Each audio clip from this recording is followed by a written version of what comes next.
નમસ્કાર વિદ્યાર્થી મિત્રો, વિડીયો જોઈ રહેલા ધોરણ 10ના તમામ વિદ્યાર્થી મિત્રોનું આપણા સૌની આ યુટ્યુબ ચેનલમાં સ્વાગત છે। મિત્રો, આપણે અગાઉ એક તાસ લીધો હતો જેમાં વિદ્યુત ભાર અને વિદ્યુત પ્રવાહ આ બે ભૌતિક રાશિઓની વાત કરી હતી। આજના તાસમાં આપણે આટલા મુદ્દાઓની ચર્ચા કરીશું। સૌપ્રથમ તો વિદ્યુત સ્થિતિમાન વિશે જોઈશું, ત્યાર પછી પેજ 202 ઉપર 3 પ્રશ્નો આપેલા છે આ મુદ્દા ઉપર આધારિત, એ પ્રશ્નોનું સોલ્યુશન જોઈશું। ત્યાર પછી ઉદાહરણ 12.1 અને 12.2 માં દાખલા આપ્યા છે એ પણ આપણે ગણીશું, અને દાખલા જે મુદ્દો ચાલે એ મુદ્દા ઉપર આધારિત દાખલા સાથે સાથે ગણતા જઈશું, તો તમને દાખલા પણ બહુ અઘરા લાગશે નહીં। અને ત્યારબાદ આપણે એક નવો મુદ્દો જોઈશું 12.3 જે નાનો છે, પરિપથ આકૃતિ। હવે સૌથી પહેલા આપણે શરૂઆત કરીએ વિદ્યુત સ્થિતિમાન અને વિદ્યુત સ્થિતિમાનનો તફાવત। તો આ મુદ્દો સમજવા માટે આપણે સૌપ્રથમ બેટરીનું કાર્ય સમજીશું। તમે આવી બેટરી જોયેલી છે, આવી બેટરીઓનો તમે ઉપયોગ કેટલીક રમતોમાં અથવા વિજ્ઞાન મેળામાં કેમાં કર્યો હશે। આને વિદ્યુત કોષ અથવા તો બેટરી અથવા તો સેલ કહેવામાં આવે છે। આ સિવાય બીજા પણ 1.5 વોલ્ટના 1.5 વોલ્ટના સેલ જે આપણે રિમોટ કંટ્રોલમાં, રમકડાઓમાં, ઘડિયાળોમાં વાપરીએ છીએ એ પણ સેલ છે, આ પણ સેલ છે। આ 9 વોલ્ટનો સેલ છે, પેલા 1.5 વોલ્ટનો હોય છે। તો વિદ્યુત સ્થિતિમાનનો આખો ખેલ આ બેટરીના કારણે, આ સેલના કારણે થતો હોય છે। તો સૌપ્રથમ આપણે આ બેટરીનું કાર્ય સમજીએ અને ત્યાર પછી આપણે તરત આ વિદ્યુત સ્થિતિમાન વિશે સમજી શકીશું। તો જુઓ, બેટરીનું કાર્ય પરિપથમાં કેવું હોય છે એક સરસ ઉદાહરણ દ્વારા સમજીશું કે આ બેટરી કે જેની અંદર રાસાયણિક પ્રક્રિયા થતી હોય છે અને એ રાસાયણિક પ્રક્રિયાના કારણે એક બળ ઉત્પન્ન થાય છે, એક શક્તિ ઉત્પન્ન થાય છે, અને એ શક્તિના કારણે વિદ્યુત ભારનું વહન થાય છે, એટલે કે પરિપથમાં વિદ્યુત પ્રવાહનું નિર્માણ થાય છે। તો એ બેટરીના કારણે બધું શક્ય બને છે। તો એ બેટરીનું કાર્ય સૌથી પહેલા સમજીએ। તો જુઓ, આપણી જે બેટરી હોય આ રીતે, આ 1.5 વોલ્ટની બેટરી છે, બરાબર। આ બેટરીમાં એક છેડો ધન હોય, બીજો છેડો ઋણ હોય છે। બેટરીના અંદર જુદા જુદા પ્રકારના રસાયણો ભરેલા હોય છે। એ રાસાયણિક પદાર્થો વચ્ચે રાસાયણિક પ્રક્રિયા થાય છે અને એનાથી એક એવું બળ ઉત્પન્ન થાય છે જે વિદ્યુતને ચલાવે છે, એટલે એ બળને વિદ્યુત ચાલક બળ કહે છે। તો આ બેટરી છે। ચલો હવે બેટરી સાથે આપણે જોડી દઈએ, બેટરી સાથે હું જોડી દઉં, બલ્બ જોડી દઉં, બરાબર। આ છે બલ્બ, સમજો, આ બલ્બ છે, આ છે બેટરી,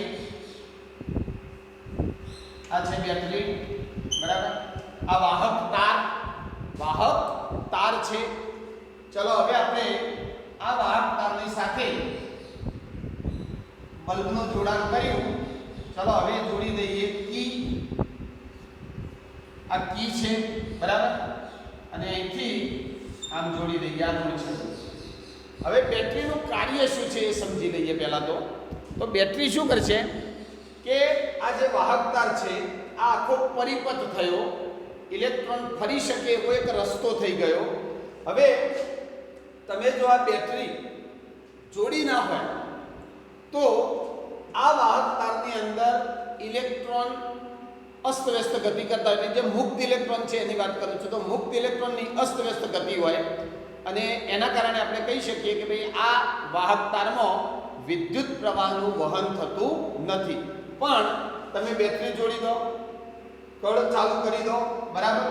તો હવે આપણે સમજીએ કે આમાં વિદ્યુત પ્રવાહ ઉત્પન્ન થયો છે, પસાર થઈ રહ્યો છે, અને વિદ્યુત પ્રવાહની દિશા કઈ હશે?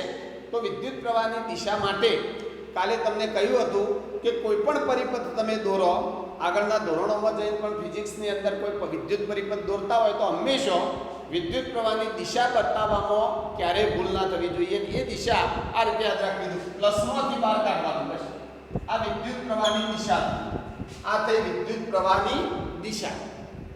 અને ખાસ ધ્યાન રાખજો, વિદ્યુત પ્રવાહની દિશા જૂના રિવાજ પ્રમાણે ધન વિદ્યુત ભારની દિશામાં લેવામાં આવે છે. એટલે કે વિદ્યુત પ્રવાહની દિશા ધન વિદ્યુત ભારનું વહન જે દિશામાં થતું હોય એ દિશા ગણવામાં આવે છે, જ્યારે ઇલેક્ટ્રોનનો પ્રવાહ એનાથી વિરુદ્ધ દિશામાં જતો હોય છે.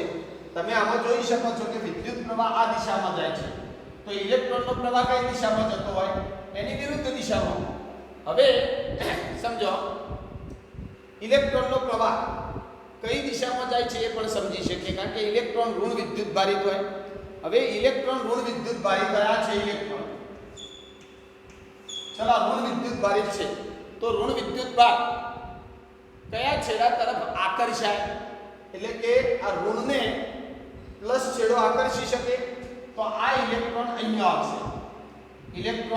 આવશે, અને ધન વિદ્યુત ભાર કયો આકર્ષાય? તો ધન વિદ્યુત ભાર હોય એ આકર્ષાય અહીંયા, કારણ કે પ્લસનું આ માઇનસ છેડા સાથે આકર્ષણ થાય એટલે ધન વિદ્યુત ભાર અહીંયા આવશે. બરાબર. આમ આ રીતે આ પરિપથ પૂરો છે અને બેટરી એનું કાર્ય કરી રાખશે. એટલે શું થશે કે બેટરી પેલા ઇલેક્ટ્રોનનું ઋણ વિદ્યુત ભારનું અને ધન વિદ્યુત ભારનું વહન કરે છે. આ બેટરી ઇલેક્ટ્રોનને અહીંયા ખેંચશે, એટલે આ વાહક તારની અંદર જે મુક્ત ઇલેક્ટ્રોન હતા એ બધા મુક્ત ઇલેક્ટ્રોન અહીંયા આવશે, અહીંયાથી અહીંયા આવશે, અને આ રીતે સતત ફરતા રહેશે. અને જે ધન વિદ્યુત ભાર છે એ ધન વિદ્યુત ભાર અહીંયા આવશે, અને અહીંથી ધન વિદ્યુત ભાર અહીંયા જશે, અને આ રીતે આ દિશામાં વિદ્યુત પ્રવાહનું વહન થશે, એટલે કે ધન વિદ્યુત ભારનું વહન થતું હોય છે. હવે આ બેટરી કેવું કાર્ય કરે છે એક સરસ ઉદાહરણથી સમજી લઈએ. આપણા ઘરની અંદર આપણે આવી વ્યવસ્થા જોઈ શકીએ છીએ. જો સમજાવું તમને, તમારા ઘેર નીચે અંડરગ્રાઉન્ડ ટોકી હોય, પાણીની ટોકી હોય નીચે.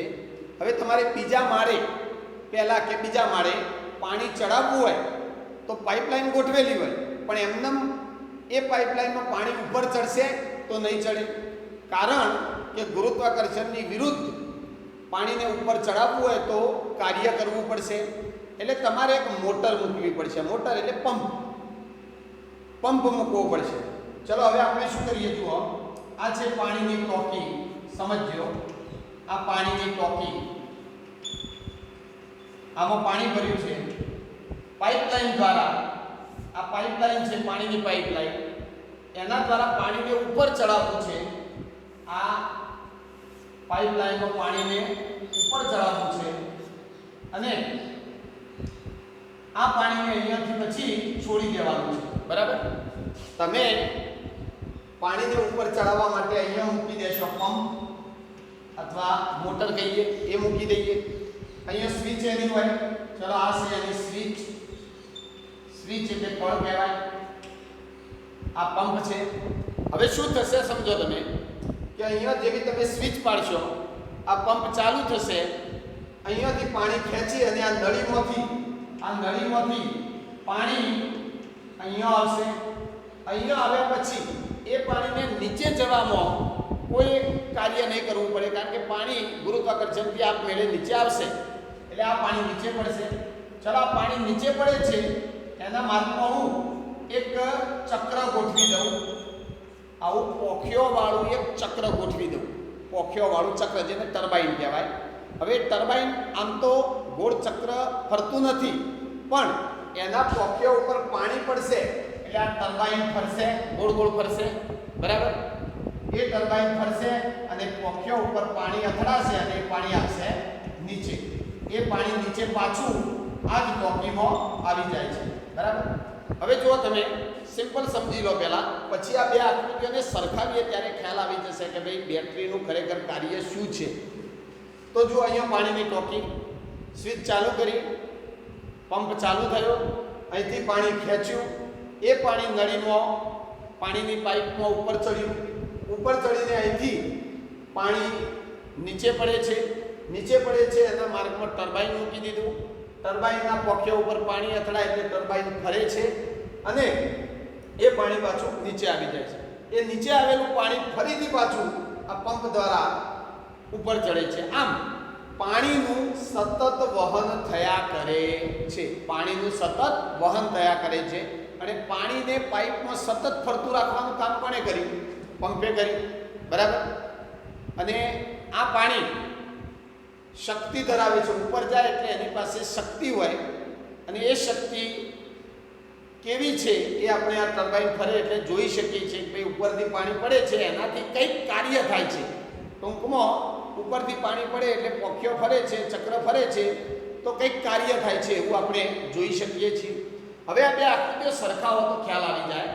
તમે જુઓ, ચલો અહીંયા હું તમને કહું કે આ આકૃતિમાં બેટરી છે અને આ આકૃતિમાં જેવું બેટરીનું કાર્ય છે એવું કાર્ય આમાં કોનું છે?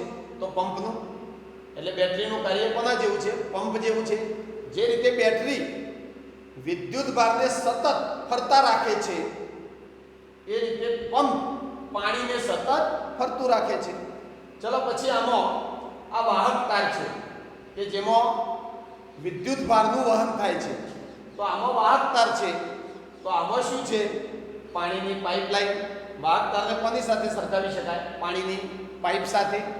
ચલો વાહક તારની અંદર વિદ્યુત ભારનું વહન થાય છે તો એ વિદ્યુત ભારને કોની સાથે સરખાવી શકાય? પાણી સાથે. આમાં વિદ્યુત ભારનું વહન થાય તો આમાં પાણીનું થાય છે. ચલો અહીંયા વિદ્યુત ભારનું વહન થાય છે એના કારણે બલ્બ પ્રકાશિત થાય છે. આ બલ્બ પ્રકાશિત થાય છે જે આપણે જોઈ શકીએ છીએ કે બલ્બ પ્રકાશિત થાય છે. તો અહીંયા કંઈક કાર્ય થયું. જ્યારે વિદ્યુત ભારનું વહન થયું પરિપથમાં એટલે બલ્બ પ્રકાશિત થયો, જે કાર્ય આપણને જોવા મળે છે અજવાળાથી. તો અહીંયા આ ટર્બાઇન ફરે છે એ કાર્ય થયું એટલે બલ્બને આપણે ટર્બાઇન સાથે સરખાવી શકીએ, બરાબર. તો આવું કંઈક કામ બેટરીનું છે. હવે આ બેટરીના કાર્ય પરથી આપણે વિદ્યુત સ્થિતિમાનને સમજીએ તો જુઓ, આ બેટરીનો ઋણ છેડો એટલે અહીંયા ધન વિદ્યુત ભાર આપવાનો, અહીંયા કેવો વિદ્યુત ભાર ભેગો થવાનો? ધન.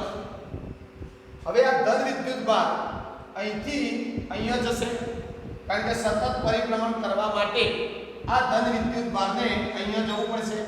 હવે અહીંયા જવામાં તકલીફ છે. કેવી તકલીફ? તો આ છેડો ધન, વિદ્યુત ભાર પણ ધન.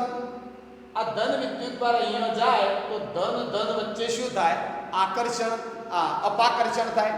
કારણ કે બે સમાન વીજભારો હોય પ્લસ પ્લસ અથવા માઇનસ માઇનસ તો સમાન વચ્ચે સજાતીય વિદ્યુત ભારો વચ્ચે શું થાય? અપાકર્ષણ થાય. તો તમારે અહીંયા આ ધન વિદ્યુત ભારને અહીંયા લઈ જવા માટે કાર્ય કરવું પડશે. આપમેળે જશે નહીં, કાર્ય કરવું પડશે. અને એ જે કાર્ય કરો એને જ કહેવાય વિદ્યુત સ્થિતિમાન, જેને અંગ્રેજીમાં વોલ્ટેજ કહેવાય. આ જે કાર્ય કરવું પડ્યું એને કહેવાય વિદ્યુત સ્થિતિમાન. જે રીતે અહીંયા પાણીને ઉપર ચડાવવા માટે કાર્ય કરવું પડે છે તો એ જ રીતે અહીંયા આ ધન વિદ્યુત ભારને બેટરીના આ છેડાથી અહીંયા લાવવા માટે કાર્ય કરવું પડે છે. હવે કાર્ય કરવા માટે શક્તિની જરૂર પડે, ઉર્જાની જરૂર પડે. તો એ ઉર્જા બેટરીને ક્યાંથી મળશે? તો એ ઉર્જા મળશે બેટરીને એ બેટરીની અંદર જે રસાયણો ભરેલા છે એ રસાયણો વચ્ચે રાસાયણિક પ્રક્રિયા થાય અને એ રાસાયણિક પ્રક્રિયાથી જે ઉર્જા ઉત્પન્ન થાય એ ઉર્જાને કારણે આ ધન વિદ્યુત ભાર અહીંયા પહોંચે છે, બરાબર. ભલે અપાકર્ષણ થતું હોય પણ આ એકમ ધન વિદ્યુત ભારને અહીંયા લઈ જવાનો છે તો જ સતત વિદ્યુત ભારનું વહન શક્ય બને. તો આ જે કાર્ય કરવું પડે છે એને કહેવાય વિદ્યુત સ્થિતિમાન. એટલે વિદ્યુત સ્થિતિમાનની હવે વ્યાખ્યા સમજો. વિદ્યુત સ્થિતિમાનની વ્યાખ્યા શું છે? ચલો આ એક ધન વિદ્યુત ભાર છે એક જ, જેને આપણે એકમ ધન વિદ્યુત ભાર કહી શકીએ. એકમ ધન વિદ્યુત ભાર. ચલો એકમ ધન વિદ્યુત ભારને વિદ્યુત ક્ષેત્રના, વિદ્યુત ક્ષેત્ર છે, વિદ્યુત ક્ષેત્રના કોઈ એક બિંદુએથી બીજા બિંદુએ લઈ જવા માટે કરવા પડતા કાર્યને વિદ્યુત સ્થિતિમાન કહે છે. અને અહીંયા જે કાર્ય કરવું પડે છે એ વિદ્યુત બળની વિરુદ્ધમાં કાર્ય કરવું પડે છે. સમજો, કારણ કે આ પ્લસને આ ધનને આ ધન સાથે જવું નથી, કારણ કે પ્લસ પ્લસ વચ્ચે અપાકર્ષણ થાય. એટલે ખરેખર તો પ્લસ પ્લસ વચ્ચે આ પ્લસ અને આ પ્લસ વચ્ચે અપાકર્ષણ થાય. એટલે વિદ્યુત બળ આમ લાગે. સમજો બરાબર? આ પ્લસ વિદ્યુત બાર અહીંયા જવા જાય તો અપાકર્ષણના કારણે આ પાછો પડે. એટલે વિદ્યુત બળ કઈ દિશામાં લાગે છે? આ દિશામાં. વિદ્યુત બળ લાગશે આ દિશામાં, પણ આપણે વિદ્યુત બળની વિરુદ્ધ કાર્ય કરીએ છીએ અને એ કાર્યને વિદ્યુત સ્થિતિમાન કહે છે. એટલે આખી વ્યાખ્યા આવી થાય. આપણે લખીએ પછી તો આખી વ્યાખ્યા આવી થશે કે ભાઈ અનંત અંતરેથી એકમ ધન વિદ્યુત ભારને વિદ્યુત ક્ષેત્રના એક બિંદુથી બીજા બિંદુ સુધી લઈ જવા માટે વિદ્યુત બળની વિરુદ્ધ કરવા પડતા કાર્યને વિદ્યુત સ્થિતિમાન કહે છે. આખી વ્યાખ્યા સમજો અને સમજીને યાદ રાખવાનો પ્રયત્ન કરો. જો સમજીએ આપણે અને એ રીતે યાદ રાખીએ. ધ્યાન રાખો. હવે અહીંયા બધો ધન વિદ્યુત ભાર ભેગો થયો. આ ધન વિદ્યુત ભાર અહીંયા ભેગો થયો કારણ કે આ બેટરીનો ઋણ છેડો છે એટલે બધો ધન વિદ્યુત ભાર અહીંયા ભેગો થાય આકર્ષણથી. હવે આ ધન વિદ્યુત ભારમાંથી એકમ વિદ્યુત ભાર એટલે કોઈ એક વિદ્યુત ભાર માટે ગણતરી કરીએ તો એકમ ધન વિદ્યુત ભારને અહીંયા લઈ જવો છે. હવે વિદ્યુત બળ આ દિશામાં લાગે છે અને સમજી લો કે આ એકમ ધન વિદ્યુત ભાર અનંત અંતરે છે. વ્યાખ્યામાં શબ્દ લખવાનો છે તો વ્યાખ્યા આવી થઈ. અનંત અંતરેથી એકમ ધન વિદ્યુત ભારને, એકમ એટલે એક, અનંત અંતરેથી એકમ ધન વિદ્યુત ભારને વિદ્યુત ક્ષેત્રના એક બિંદુથી બીજા બિંદુ સુધી લઈ જવા માટે વિદ્યુત બળની વિરુદ્ધ કરવા પડતા કાર્યને વિદ્યુત સ્થિતિમાન કહે છે. તો જુઓ, હવે આખી વ્યાખ્યા આપણે લખીએ. ચલો વિદ્યુત સ્થિતિમાનની વ્યાખ્યા લખીએ.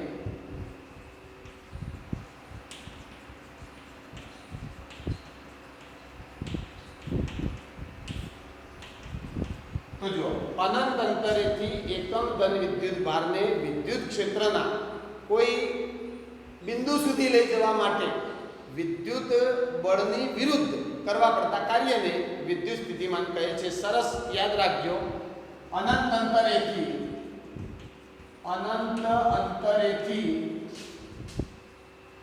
એકમ ધન વિદ્યુત ભારને વિદ્યુત ક્ષેત્રના કોઈ બિંદુ સુધી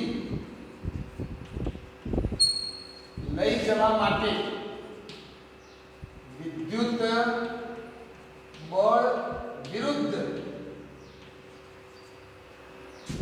કરવા પડતા કાર્યને વિદ્યુત સ્થિતિમાન કહે છે. જો આ આખી થઈ ગઈ વ્યાખ્યા. હવે જોઈએ સૂત્ર અને એકમો. તો જો સૂત્ર શું? તો સૂત્ર બહુ સિમ્પલ છે કે વિદ્યુત સ્થિતિમાન એટલે તમે વિદ્યુત ભારને અને એ પાછો એકમ ધન વિદ્યુત ભારને વિદ્યુત ક્ષેત્રના કોઈ બિંદુ સુધી લઈ જવા માટે જે કાર્ય કરો છો એને વિદ્યુત સ્થિતિમાન કહે છે. એટલે કે વિદ્યુત સ્થિતિમાનમાં બે રાશિઓનો સમાવેશ દેખાય છે. એક વિદ્યુત ભાર અને બીજું કાર્ય. તો એનું સૂત્ર છે આ રીતે કે વિદ્યુત સ્થિતિમાન બરાબર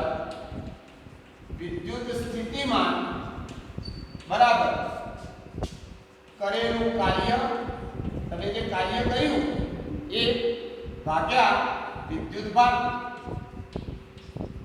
આ એનું સૂત્ર છે. બરાબર? એકમ ધન વિદ્યુત ભારને તમે કોઈ બિંદુ સુધી લઈ જવા માટે જે કાર્ય કર્યું એને કહેવાય વિદ્યુત સ્થિતિમાન.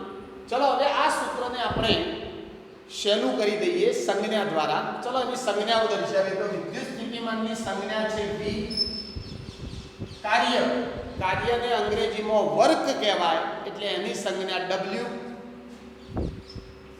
અને વિદ્યુત ભાર માટે સંજ્ઞા છે Q.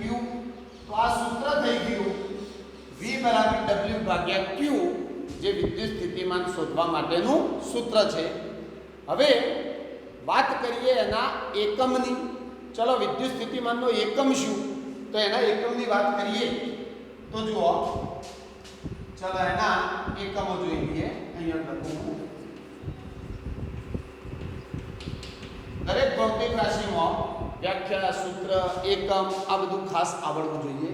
ચલો એકમોની વાત કરીએ તો પહેલા સૂત્ર ઉપરથી એક એકમ બનાવી દઈએ.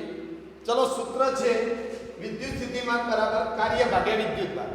કાર્યનો એકમ લખી દો, વિદ્યુત ભારનો એકમ લખી દો, એટલે વિદ્યુત સ્થિતિમાનનો એકમ તૈયાર. કાર્યનો એકમ થાય જૂલ. કાર્યનો એકમ કયો? જૂલ. ભાગ્યા વિદ્યુત ભારનો એકમ કયો? કાલે ભણ્યા હતા, કુલમ. વિદ્યુત ભારનો એકમ થાય કુલમ, એટલે આનો એકમ થાય જૂલ ભાગ્યા કુલમ. વિદ્યુત સ્થિતિમાનનો સૂત્ર પરથી એકમ શું થયો? જૂલ ભાગ્યા કુલમ.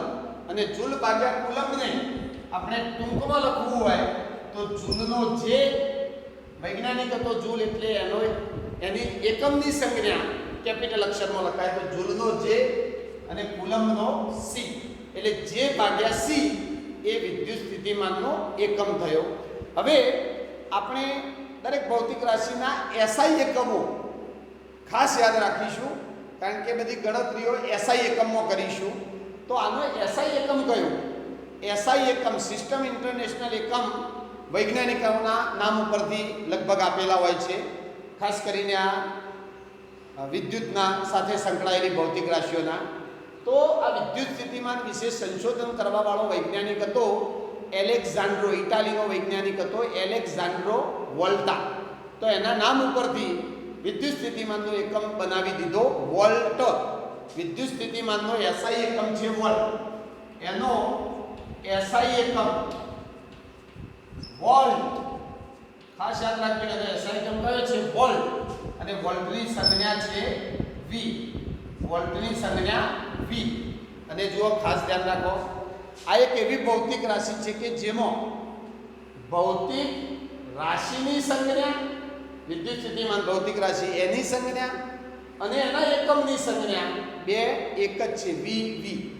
તો આ થઈ ગયો એનો એસઆઈ એકમ થઈ ગયો. હવે આપણે વિદ્યુત સ્થિતિમાનના તફાવતની વાત કરી લઈએ, પછી આ મુદ્દો પૂરો થાય. તો જો હવે વિદ્યુત સ્થિતિમાનનો તફાવત એટલે શું? તો વિદ્યુત સ્થિતિમાનનો તફાવત એટલે વિદ્યુત સ્થિતિમાન જ, પણ ધારી લો, તમે ધારી લો કે એકમ ધન વિદ્યુત ભારને તમારે કોઈ એક બિંદુ છે A, ત્યાંથી ઉઠાઈને બીજા બિંદુ B સુધી લઈ જવો છે.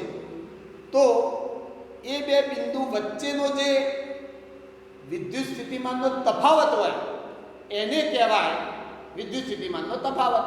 એટલે વિદ્યુત સ્થિતિમાનના જેવી જ વ્યાખ્યા છે, પણ ખાલી આમાં શું આવશે? ભાઈ એકમ ધન વિદ્યુત ભારને એ બિંદુથી B બિંદુ સુધી લઈ જવો છે, એ ને B લખવું પડશે. બાકી વ્યાખ્યા સિમ્પલ જ છે. જો અહીંયા હું લખી દઉં વ્યાખ્યા. ચલો, વિદ્યુત સ્થિતિમાનનો તફાવત, વિદ્યુત સ્થિતિમાનનો તફાવત. તો સેમ આના જેવી વ્યાખ્યા, ખાલી A અને B બિંદુ આવશે.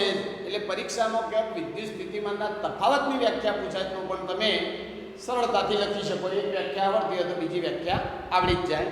ચલો, વિદ્યુત સ્થિતિમાનના તફાવત વ્યાખ્યા આપણે લખી શકીએ. ભાઈ અનંત અંતરેથી એકમ ધન વિદ્યુત ભારને આ રીતે લખીએ. ચલો, એકમ ધન વિદ્યુત ભારને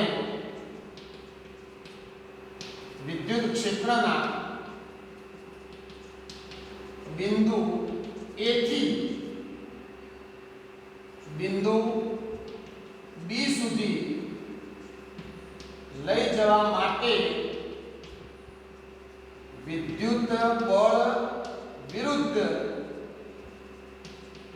કરવા પડતા કાર્યને A અને B બિંદુ વચ્ચેનો વિદ્યુત સ્થિતિમાનનો તફાવત કહે છે. A અને બી બિંદુ વચ્ચેનો વિદ્યુત સ્થિતિમાનનો તફાવત કહે છે. બરાબર. હવે જો સમજો, ધારો કે આ તમારી બેટરી છે. ચાલો આ બેટરીનો એક બિંદુ છે A અને બીજું બિંદુ છે B. તમારે પેલા ધન વિદ્યુત ભારને, એકમ ધન વિદ્યુત ભારને એ બિંદુથી કયો લઈ જવો છે? B બિંદુ સુધી લઈ જવો છે. તો એ માટે જે કાર્ય કરવું પડે એને વિદ્યુત સ્થિતિમાન કહેવાય. અને આ કિસ્સામાં A અને B આ બે બિંદુ વચ્ચેનો વિદ્યુત સ્થિતિમાનનો તફાવત કેટલો? તો એ વિદ્યુત સ્થિતિમાનનો તફાવત તમારા જે રિમોટ કંટ્રોલના પાવર આવે છે, સેલ આવે છે, એમાં 1.5 વોલ્ટનો હોય છે. તો વિદ્યુત સ્થિતિમાનનો તફાવત તમારા પાવર ઉપર જ, સેલ ઉપર જ લખેલો હોય છે 1.5 વોલ્ટ. એટલે જેટલા વોલ્ટની બેટરી હોય એટલા વોલ્ટનો વિદ્યુત સ્થિતિમાનનો તફાવત એના બે છેડા વચ્ચે હોય. હવે એનું આ રીતે સૂત્ર લખી શકીએ. સૂત્ર તો આ જ છે, વિદ્યુત સ્થિતિમાનનો તફાવત હોય કે વિદ્યુત સ્થિતિમાન, સૂત્ર તો આ જ થાય W/Q. પણ અહીંયા આપણે A અને બે બિંદુ દર્શાવેલો છે A અને B. તો B બિંદુનું વિદ્યુત સ્થિતિમાન ઓછા A બિંદુ પરનું વિદ્યુત સ્થિતિમાન અને બેનો તફાવત એટલે બાદબાકી V/Q થાય. આ જ સૂત્ર છે, આ જ સૂત્ર. પણ એમાં A અને B બિંદુ નામ આપીએ એટલે બેનો તફાવત લીધો. તો આ વિદ્યુત સ્થિતિમાનનો તફાવત થયો. હવે જુઓ, અંગ્રેજીમાં એને પોટેન્શિયલ ડિફરન્સ પણ કહેવામાં આવે છે. અને પોટેન્શિયલ શબ્દનો અર્થ થાય શક્તિ. પોટેન્શિયલ એટલે શક્તિ થાય, અને આમાં શક્તિ દ્વારા જ કાર્ય થાય છે. તો આ થઈ વિદ્યુત સ્થિતિમાનની વાત.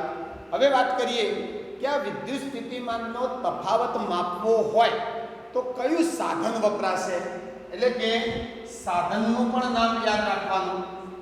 વિદ્યુત સ્થિતિમાનનો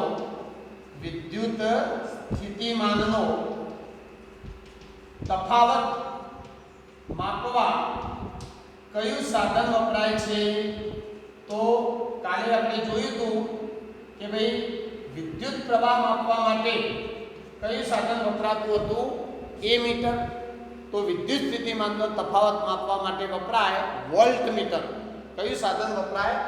વોલ્ટમીટર અથવા વોલ્ટામીટર પણ એને કહે છે. વોલ્ટમીટર વપરાય. તમને બતાવીએ વોલ્ટમીટર.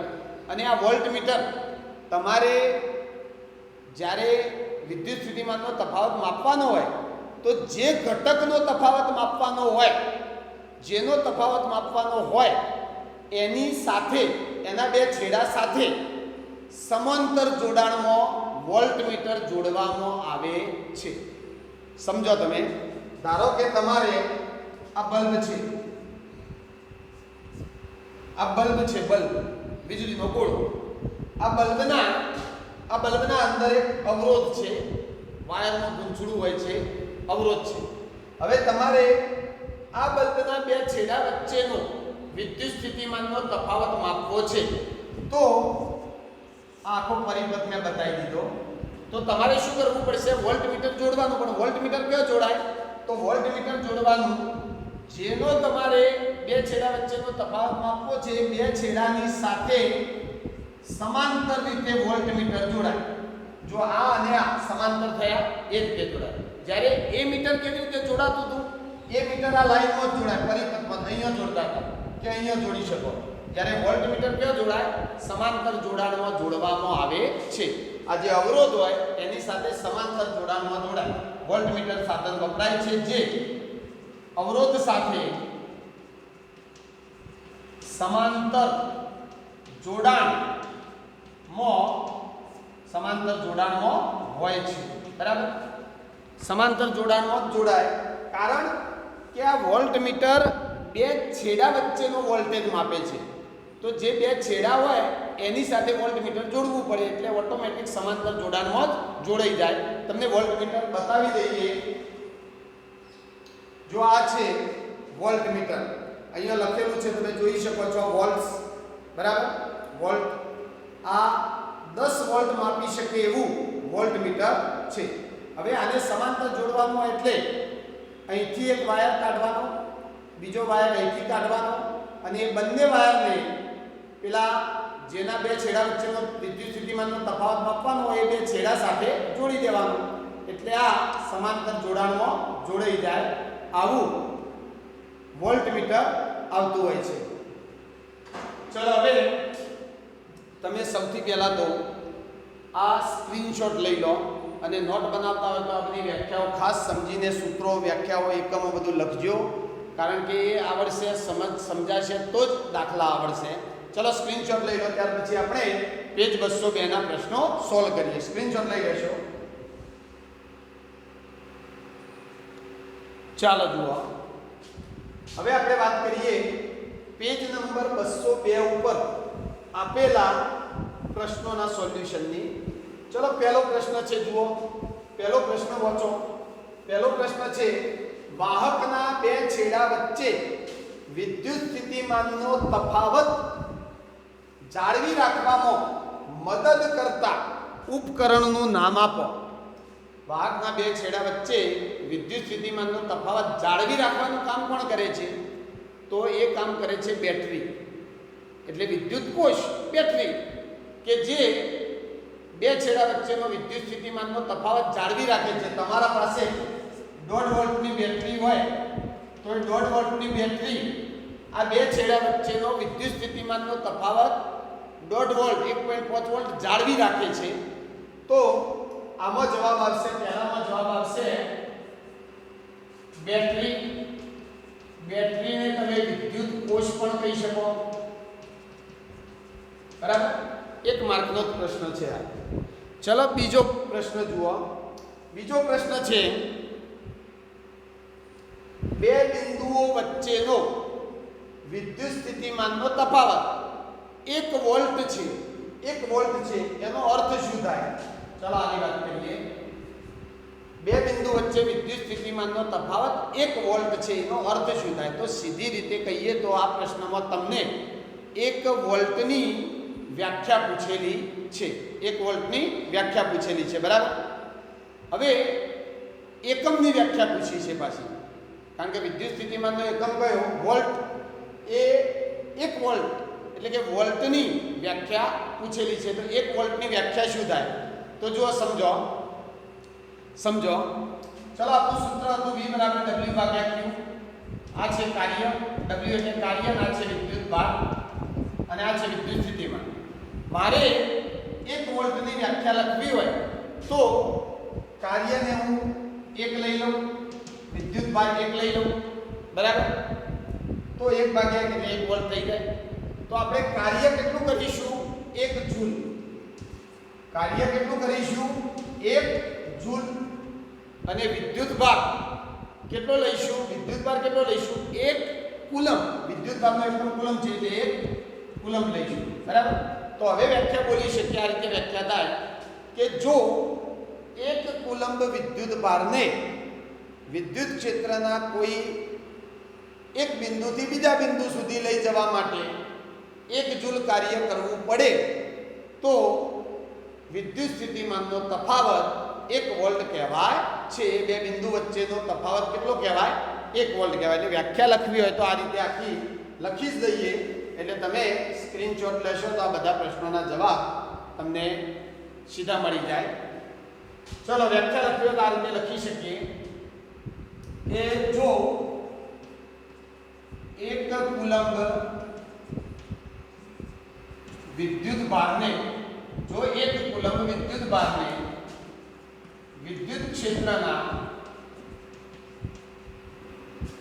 એક બિંદુથી બીજા બિંદુ સુધી લઈ જવા માટે કરવું પડતું કાર્ય 1 જૂલ હોય તો તે બે બિંદુઓ વચ્ચેનો વિદ્યુત સ્થિતિમાનનો તફાવત 1 વોલ્ટ કહેવાય. આ થઈ ગઈ તમારી 1 વોલ્ટની વ્યાખ્યા સમજો વિદ્યુત સ્થિતિમાનના જેવી જ વ્યાખ્યા છે પણ V બરાબર W ભાગ્યા Q માં W ની કિંમત કાર્યની કિંમત 1 જૂલ લઈ લીધી નીચે Q ની કિંમત 1 કુલમ લઈ લીધી તો 1 કુલમ વિદ્યુત ભારને વિદ્યુત ક્ષેત્રના એક બિંદુથી બીજા બિંદુ સુધી લઈ જવા માટે કરવું પડતું કાર્ય 1 જૂલ હોય તો એ બે બિંદુ વચ્ચેનો વિદ્યુત સ્થિતિમાનનો તફાવત કેટલો થાય 1 વોલ્ટ થાય બરાબર જે પેલા સૂત્રથી પણ તમે આ એક કિંમત મૂકો તો વિદ્યુત સ્થિતિમાનનો તફાવત 1 વોલ્ટ આવી જાય તો આ થઈ વિદ્યુત સ્થિતિ 1 વોલ્ટની વ્યાખ્યા એકમની વ્યાખ્યા થઈ ચલો ત્રીજો પ્રશ્ન છે જુઓ 6 વોલ્ટની બેટરી તેમાંથી પસાર થતા 6 વોલ્ટની બેટરી અને બેટરીમાંથી પસાર થતા 1 કુલમ વિદ્યુત ભારને કેટલી ઊર્જા આપે છે ઊર્જા એટલે એક પ્રકારનું કાર્ય જ છે એટલે કાર્ય શોધવાનું છે ઊર્જા કાર્ય બે રાશિઓ સરખા જેવી છે કારણ કે કાર્ય કરો ત્યારે ઊર્જા વપરાય અને ઊર્જા હોય તો જ કાર્ય થાય એટલે કાર્ય અને ઊર્જાનો એકમ પણ એક જ છે અને એ એકમ છે જૂલ તો તમારે ઊર્જા એટલે કે કાર્ય શોધવાનું છે હવે આ એક નાનો દાખલો છે ચલો આ પહેલાનો જવાબ આ બીજાનો જવાબ અને ત્રીજું ચલો આ દાખલો ગણી દઈએ દાખલો ગણતા હોય એટલે વ્યવસ્થિત જે વકડાકીય માહિતી હોય પહેલા અલગ પાડી દો તો 6 વોલ્ટની બેટરી એટલે બેટરીના વોલ્ટેજ આપેલા છે 6 વોલ્ટ V બરાબર 6 વોલ્ટ વોલ્ટેજ વિદ્યુત સ્થિતિમાન 6 વોલ્ટ પછી 1 કુલમ વિદ્યુત ભાર એટલે શું Q કેપિટલ Q જે કેટલો આપ્યો છે 1 કુલમ તો Q બરાબર 1 કુલમ આપેલું છે અને શોધવાનું શું છે કેટલી ઊર્જા એટલે કાર્ય W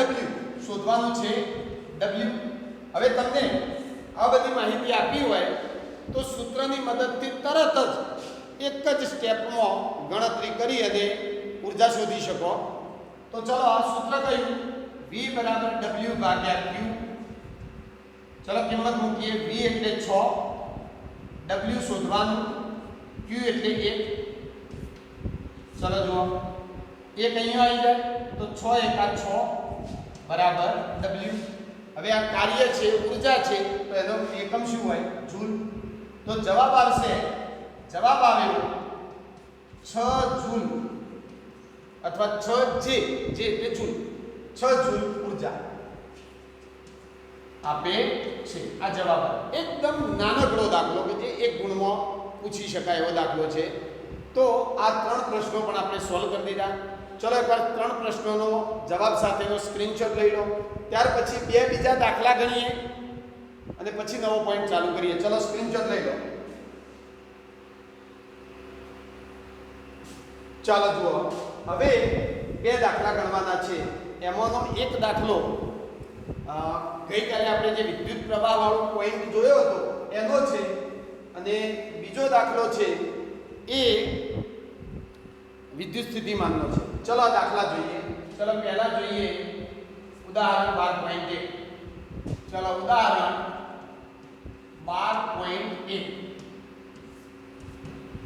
ચલો શું કહે છે જુઓ ધ્યાન રાખો સમજો દાખલો બહુ સહેલો કોઈ વિદ્યુત બલ્બના વિદ્યુત ગોળાના ફિલામેન્ટ એટલે કે તારમાંથી ફિલામેન્ટ એટલે શું કહી દઉં તમારો જે પેલો વીજળીનો ગોળો આવે છે આવો વીજળીનો બલ્બ એ બલ્બની અંદર આવી રીતે વાયર હોય જોજો તમે આવા વાયર હોય અને અહીંયા એક આવો તાર આવે છે જે ગરમ થાય એટલે ગોળો પ્રકાશ આપે છે તો આને કહેવાય ફિલામેન્ટ આ કહેવાય ફિલામેન્ટ જે એક તાર જ છે બરાબર મિશ્ર ધાતુનો બનેલો એવો તાર છે કે જેને ખૂબ ગરમી મળે તો પણ એ તૂટે નહીં અને એ તાર એકદમ પીળો થઈ જાય અને પીળો થઈ જાય એટલે એમાંથી પ્રકાશ નીકળે તો આ ફિલામેન્ટ છે તો કોઈ વિદ્યુત બલ્બના ફિલામેન્ટમાંથી 0.5 એમ્પિયર વિદ્યુત પ્રવાહ 10 મિનિટ પસાર થાય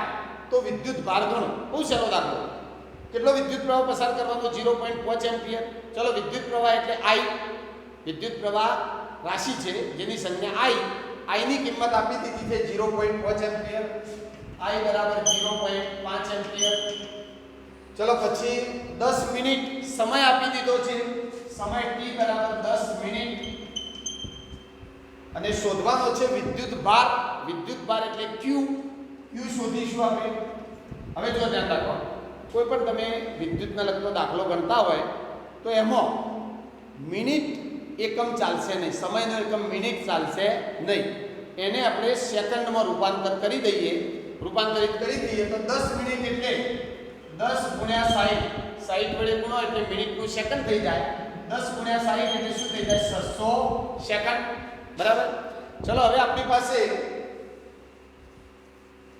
q શોધવા માટે બધી જ માહિતી છે. ચલો q શોધીએ. તો યાદ કરો, ગઈકાલે વિદ્યુત પ્રવાહનું સૂત્ર કયું જોયું હતું?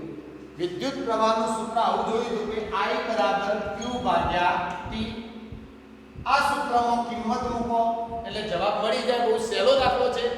ચલો I છે 0.5, q શોધવાનો, t 600. ચલો આ ગુણાકારમાં આવી જાય તો શું થાય? 0.5 ગુણ્યા 600 બરાબર q. બરાબર. ચલો હવે 0.5 છે એનું આ દશાંશ ચિહ્ન કાઢી નાખીએ તો નીચે 10 મુકાય. આવું થાય. 5 ભાગ્યા 10 ગુણ્યા 600 બરાબર q. ચલો હવે જવાબ આવી જશે 0 ઉડી ગયું. 600 ગુણ્યા 5 એટલે 300 અને એકમ શું લખીશું તો q વિદ્યુત ભારનો એકમ કુલમ. શબ્દોમાં લખો કુલમ અથવા c કરી દો, c તો પણ ચાલશે. તો આ આવી ગયો તમારો જવાબ. આ થઈ ગયું ઉદાહરણ 12.1. બરાબર. ચલો સ્ક્રીનશોટ લઈ લો. બહુ સહેલા દાખલા છે, પરીક્ષામાં આવા સહેલા દાખલા પૂછાતા હોય છે. ચલો હવે ગણીએ ઉદાહરણ 12.2. ચલો જુઓ 12.2.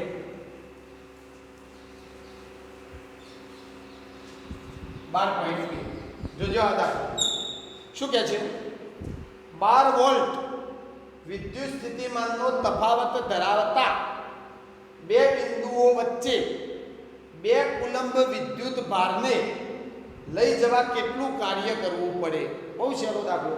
12 વોલ્ટ વિદ્યુત સ્થિતિમાન છે એટલે V બરાબર 12 વોલ્ટ. બે બિંદુઓ વચ્ચે 2 કુલંબ વિદ્યુત ભાર એટલે q જે કેટલો આપેલો છે? 2 કુલંબ.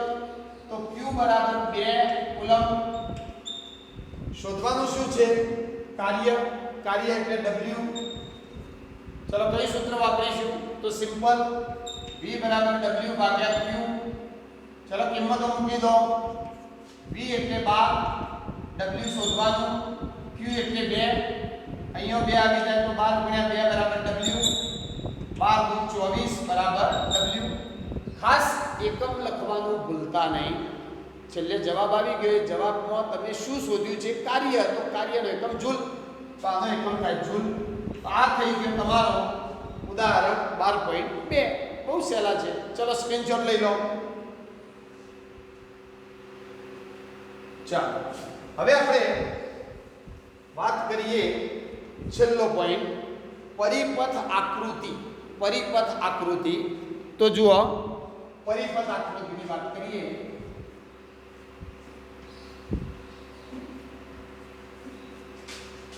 પરિપથ આકૃતિ. તો સૌથી પહેલા તો વિદ્યુત પરિપથ કોને કહેવાય એ સમજો.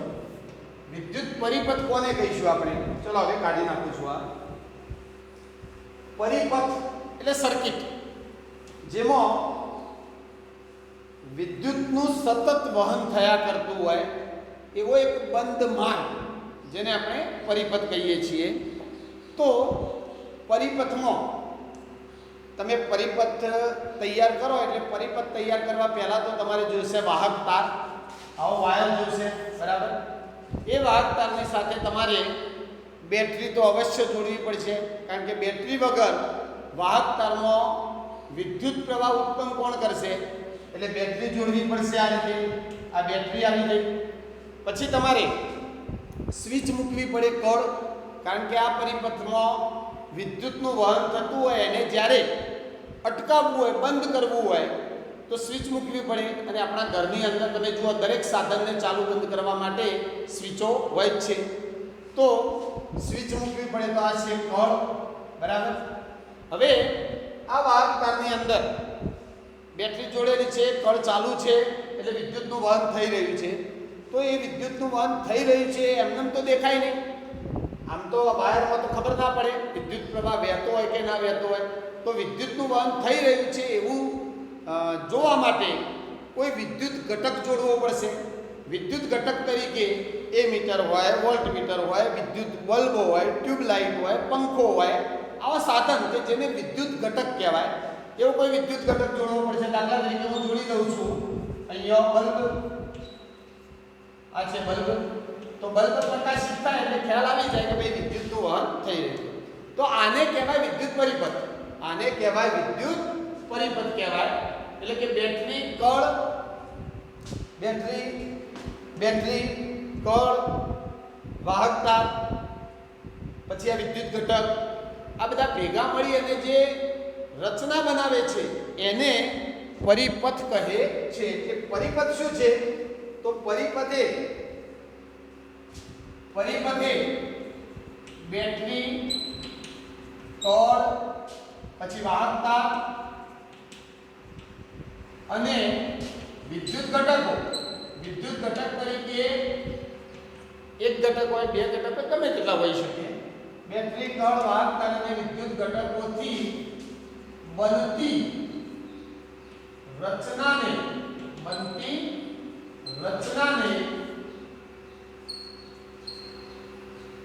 પરિપથ કહે છે. બરાબર, આને કહેવાય વિદ્યુત પરિપથ. હવે આપણે છેલ્લો મુદ્દો આમાં જોવાનો છે વિદ્યુત પરિપથમાં કે જ્યારે કોઈ વિદ્યુત પરિપથ આપણે દોરતા હોઈએ ત્યારે જે વિદ્યુત ઘટકો હોય, બલ્બ હોય, પંખો હોય, વિદ્યુત ઘટકો હોય, એ વિદ્યુત ઘટકોને કેવી રીતે સંજ્ઞા દ્વારા દર્શાવવા. કારણ કે આપણે કોઈ કાગળ ઉપર વિદ્યુત પરિપથ દોરતા હોય તો કાગળમાં બલ્બ દર્શાવવાનો હોય તો બલ્બનું ચિત્ર ના દોરવાનું હોય. એના માટે નક્કી કરેલી છે સંજ્ઞાઓ. એવી સંજ્ઞાઓ દર્શાવવાની હોય જેથી કોઈ પરિપથ જોઈએ તો તરત સમજી જાય. સંજ્ઞા જાણતો હોય તો તરત સમજી જાય કે આ કળ છે, ખુલ્લી કળ છે, બંધ કળ છે, એમીટર છે, વોલ્ટમીટર છે, વાહકતાનું જોડાણ કેવું છે, આ બધું સમજી જાય. એટલે હવે આપણે જોઈશું સંજ્ઞાઓ. વિદ્યુત ઘટકોની સંજ્ઞાઓ જોવાના છીએ. તો જુઓ 11 સંજ્ઞાઓ મળવાની છે. એ બધી સંજ્ઞાઓ અહીંયા આવી જાય એ રીતે હું બધી સંજ્ઞાઓ તમને અહીંયા લખીને બતાવીશ. તો આપણે વિદ્યુત ઘટક એનું નામ અને અહીંયા આવી જશે એની સંજ્ઞા. બરાબર, વિદ્યુત ઘટક અને એની સંજ્ઞા જુઓ. ચલો અહીંયા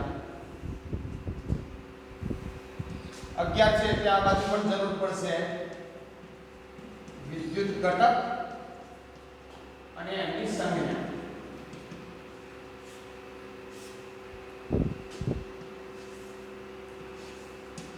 જો એક એક આપણે જોઈશું પણ ખરા અને બધી સંજ્ઞાઓ તમને જે છે બતાવીશ અને સંજ્ઞાઓ કેવી રીતે દર્શાવવી એ પણ આપણે જોઈશું.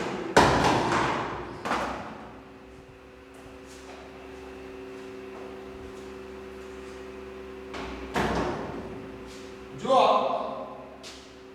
હું તમને બતાવવા માટે બધું લાવેલો જ છું. ચલો અહીંયા ધ્યાન. જો એક એક સંજ્ઞા જોઈએ આપણે. જો 11 સંજ્ઞાઓ ભણવાની છે. એ બધી સંજ્ઞાઓ આપણે જોઈએ. ચાલો જુઓ, એક મિનિટ. ચાલો જુઓ, પરિપથ દોરતા હોય ત્યારે વિદ્યુત ઘટકો દર્શાવવાના થાય તો એમની ચોક્કસ સંજ્ઞા હોય છે. સંજ્ઞા દર્શાવવી પડે એટલે સંજ્ઞાઓ તમારે યાદ રાખવાની છે.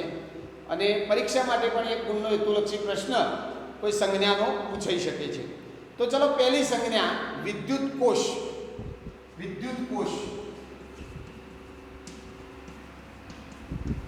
જેને આપણે બેટરી પણ કહી શકીએ, સેલ પણ કહેવાય અંગ્રેજીમાં.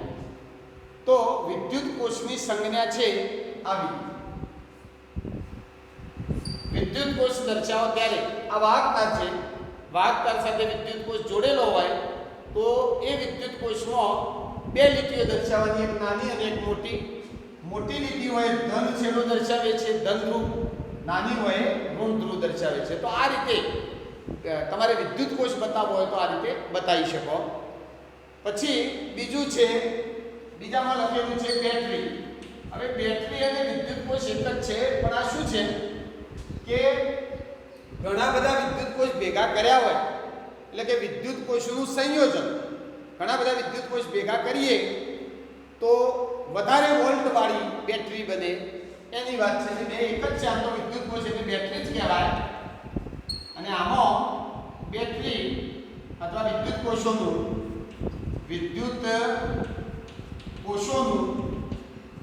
સંયોજન, વિદ્યુત કોષોનું સંયોજન છે. એટલે કે આ બેટરી અને વધુ બેટરીઓ હોય તો શું કરવું એ. ચલો પહેલા તો બેટરી. તો બેટરી પહેલું આપણે જે જોયું ને વિદ્યુત કોષ બેટરી, એ બેટરી તમને આ બતાવી. આ બેટરી છે. તો આ બેટરીમાં અહીંયા જે લખેલો છે આ પ્લસ છેડો છે. જુઓ તમે, આ પ્લસ દેખાય છે.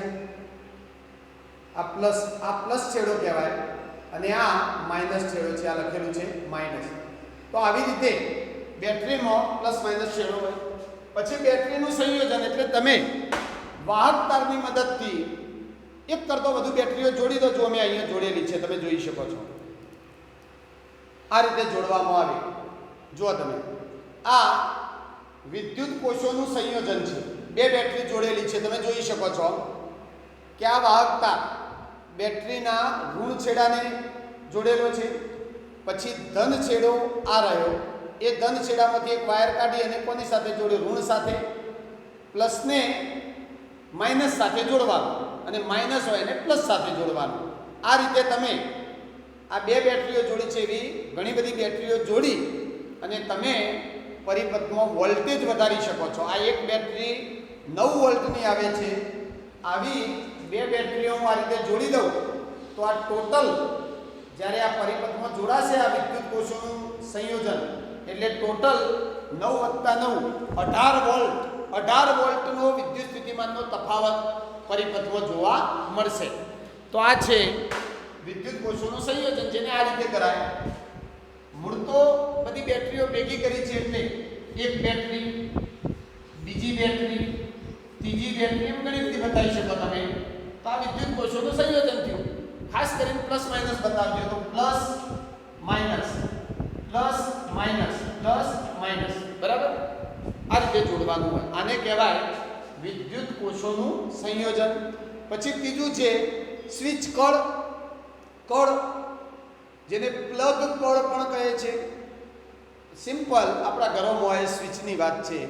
તો સ્વિચ બે પ્રકારની દર્શાવવાની હોય, એક તો ખુલ્લી અને બીજી બંધ.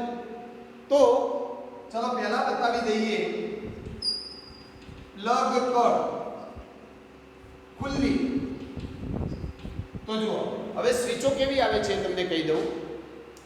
તો આમ તો સ્વિચો આપણા ઘરની અંદર હોય છે, એ સ્વિચો તો ઓન ઓફ કરીએ એવી આવે છે.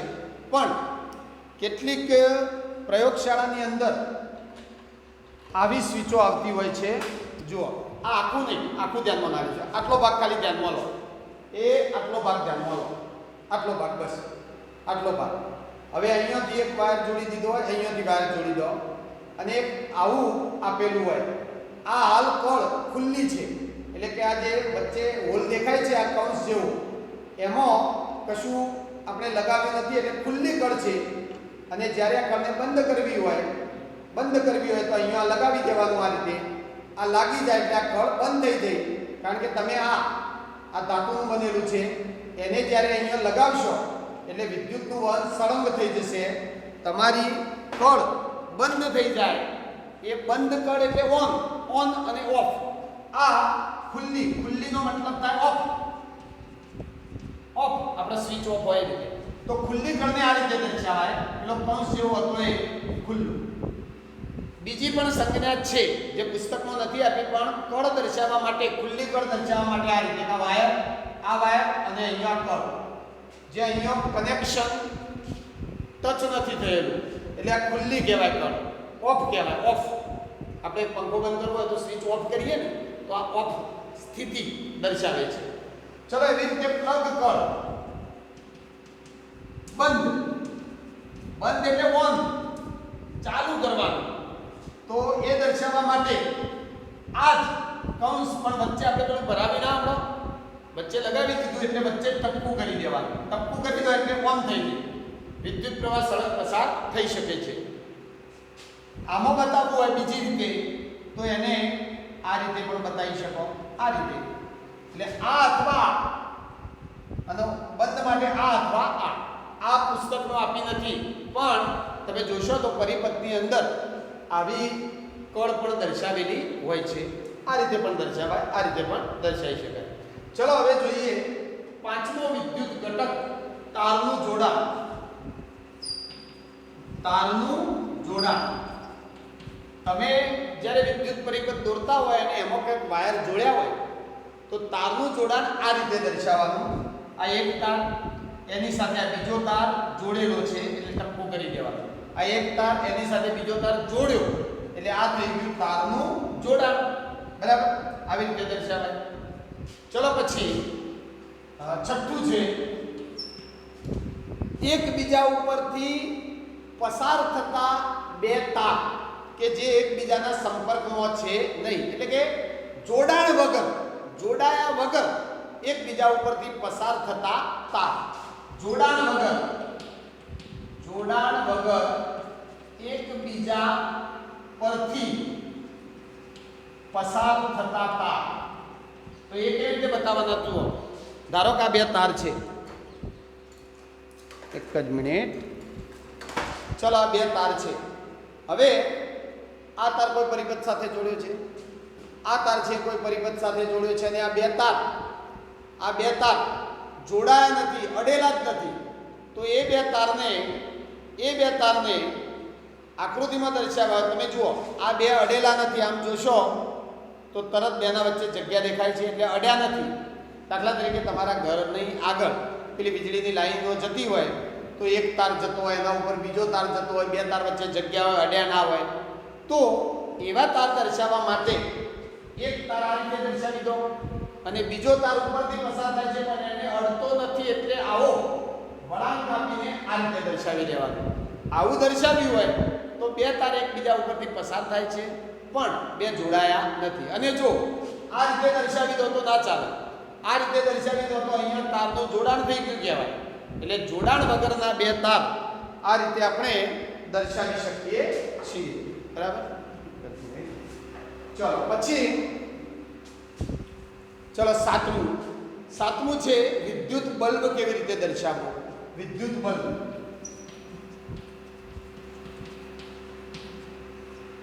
તો વિદ્યુત બલ્બ દર્શાવવાની સંજ્ઞા આવી છે, આ રીતે દર્શાવી શકો.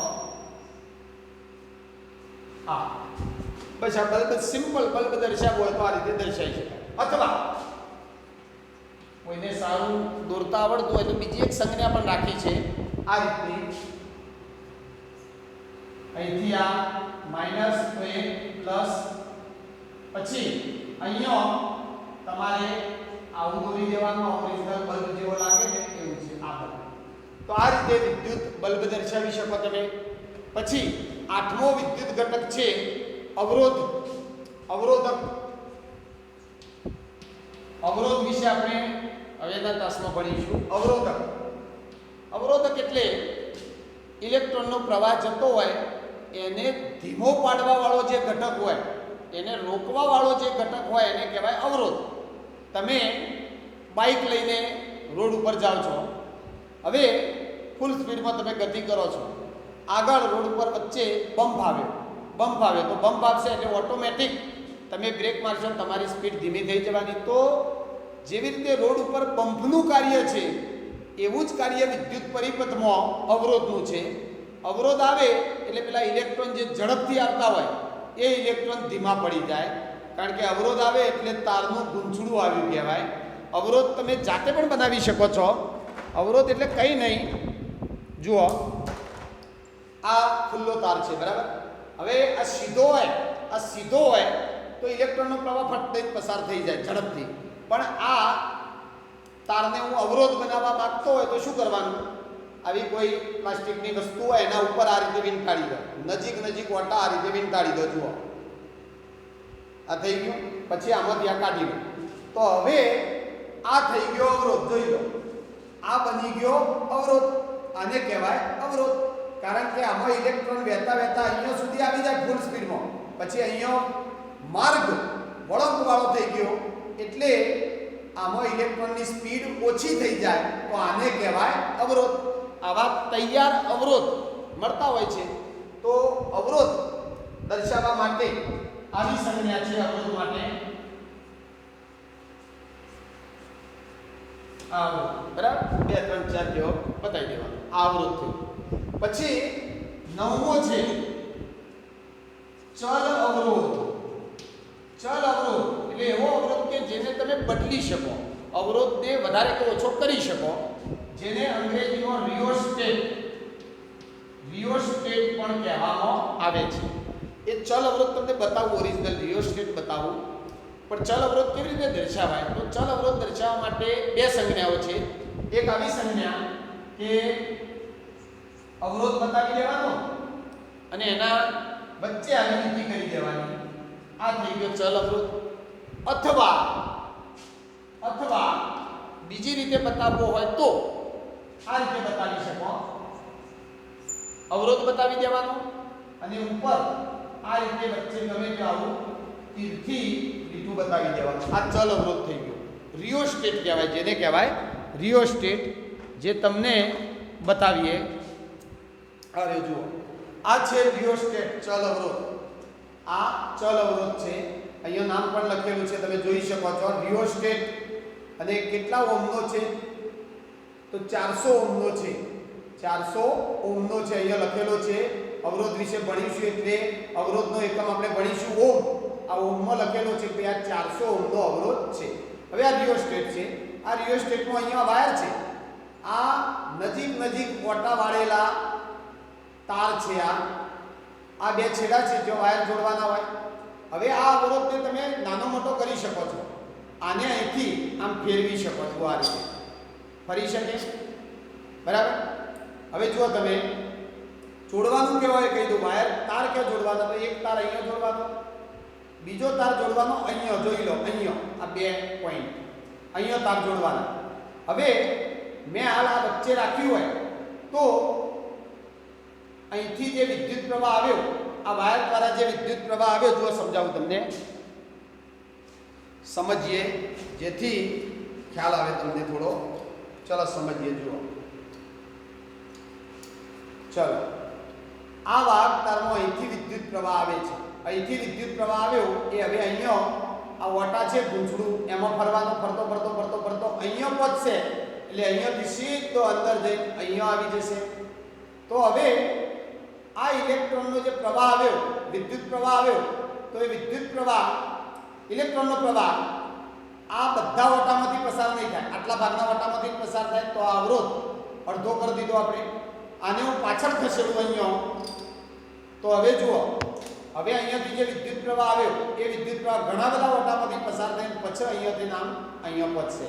એટલે આ અવરોધને તમે છેક છેડા ઉપર રાખી દો તો 400 ઓહ્મનો, વચ્ચે રાખો, આ રીતે વચ્ચે રાખો તો એનો અડધો થઈ જાય 200 ઓહ્મનો. એમ તમે તમારી ઈચ્છા મુજબ આ અવરોધનું મૂલ્ય વધારી ઘટાડી શકો છો. એને કહેવાય ચલ અવરોધ અથવા તો રિયોસ્ટેટ કહેવાય, બરાબર? બીજો એક આવો પણ આવે છે. આ છે અવરોધ પેટી.